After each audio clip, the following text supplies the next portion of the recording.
Samajwadi party के नेता अखिलेश यादव और AIMIM के अध्यक्ष और हैदराबाद के सांसद असदुद्दीन ओवैसी ने वक्फ बोर्ड अधिनियम विधेयक पर अपनी प्रतिक्रिया दी है। सपा नेता अखिलेश यादव ने कहा, हम लोग वक्फ बिल के खिलाफ इसलिए हैं क्योंकि भारतीय जनता पार्टी हर जगह हस्तक्षेप करना चाहती है। भारतीय जनता पार्टी हर जगह अपना कंट्रोल चाहती है। नहीं, वक्फ बोर्ड के खिलाफ है हम लोग, इसलिए खिलाफ हैं क्योंकि भारतीय जनता पार्टी हर जगह हस्तक्षेप करना चाहती है। भारतीय जनता पार्टी हर जगह अपना कंट्रोल चाहती है। सर, साथ ही जो अजमेर के हैं वो लोग सपोर्ट कर रहे हैं, चिश्ती लोग वो लोग कह रहे हैं कि इसको भ्रम फैलाया जा रहा है, ये सही है। ये भारतीय जनता पार्टी किससे क्या कहलवा दे, किससे क्या करवा दे, ये भारतीय जनता पार्टी का कमाल है। AIMIM के अध्यक्ष और हैदराबाद के सांसद असदुद्दीन ओवैसी ने वक्फ बिल को असंवैधानिक बताया है। उन्होंने कहा, यह वक्फ बिल असंवैधानिक है। ये वक्फ संविधान का अनुच्छेद 14, 25, 26 और 29 का उल्लंघन है। देखिए, ये जो गवर्नमेंट NDA की गवर्नमेंट जिसको चंद्रबाबू नायडू, नीतीश कुमार, चिराग पासवान और जयंत चौधरी सपोर्ट कर रहे हैं, ये वक्फ बिल अनकॉन्स्टिट्यूशनल है। ये वक्फ बिल आर्टिकल 14, आर्टिकल 25, 26, 29 का ग्रेव वायलेशन है।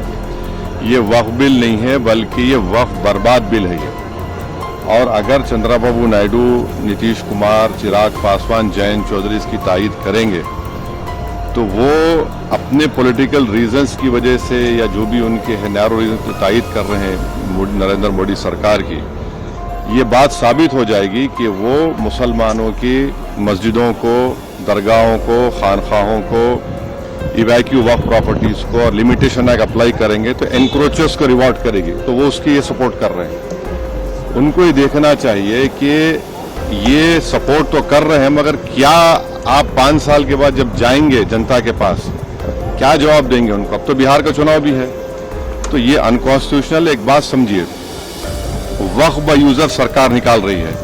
हिंदू धर्म में mud by user, temple by user allowed है, तो यहां पर क्यों अलाउ नहीं कर रहे आप? हिंदू एंडोमेंट बोर्ड में कोई नॉन हिंदू मेंबर नहीं बन सकता, तो यहां पर आप नॉन मुस्लिम को क्यों बना रहे हैं? तीसरी बात यह है कि एंडोमेंट का जो ट्राइब्यूनल है उसका डिसीजन के खिलाफ आप रिव्यू डालते हैं, यहां पर आप कह रहे हैं कि उसको अपील करेंगे। हिंदू एंडोमेंट बोर्ड में कमिश्नर, कोई भी हिंदू एंडोमेंट कमिश्नर कोई प्रॉपर्टी को डिक्लेयर कर सकता है एज अ हिंदू धर्म की प्रॉपर्टी। कलेक्टर का कोई रोल नहीं हिंदू एंडोमेंट बोर्ड में, क्यों कलेक्टर को लेकर आ रहे हैं आप? तो ये सब जो चीजें कर रहे हैं ना, एक ही मकसद है, मुसलमानों से नफरत और इस देश में हिंदुत्व की आइडियोलॉजी के तहत ये एक प्रोजेक्ट है जिससे मुसलमानों को उनके रिलीजन से दूर करना, रिलीजियस प्रॉपर्टीज को छीन लेना। हमारा डिमांड एक ही है कि जो चीजें हिंदू धर्म के लिए, एंडोमेंट बोर्ड के लिए सही है, यहां पर गलत कैसे हो रही है? वो जो सिख गुरुद्वारा प्रबंधक कमेटी में कोई नॉन सिख मेंबर नहीं बन सकता, तो यहां पर कैसा कोई नॉन मुस्लिम बनेगा? ये बात आपको समझने की जरूरत है। आर्टिकल 25, 26, 29, 14 का ग्रेव वायलेशन है।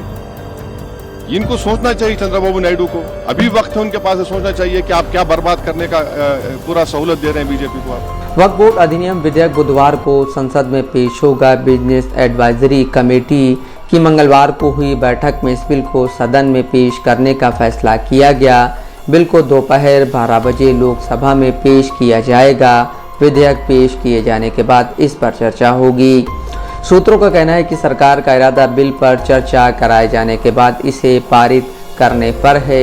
सूत्रों का यह भी कहना है कि संसद में इस विधेयक को पेश करने से पहले भाजपा के वरिष्ठ मंत्री इंडिया ब्लॉक के नेताओं के साथ चर्चा करेंगे। बता दें कि संसद का बजट सत्र का समापन 4 अप्रैल को हो रहा है। विधेयक को कानून बनने के लिए इस संसद के दोनों सदनों में पारित होना जरूरी है। सरकार का दावा है कि वह कोई संशोधन विधेयक के जरिए वक्फ बोर्ड में सुधार लाने के लिए उसमें पारदर्शिता लाना चाहती है।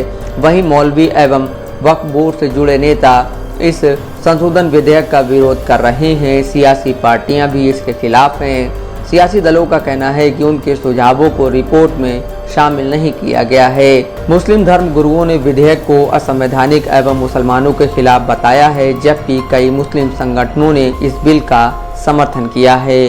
Bureau report, Dastak live news.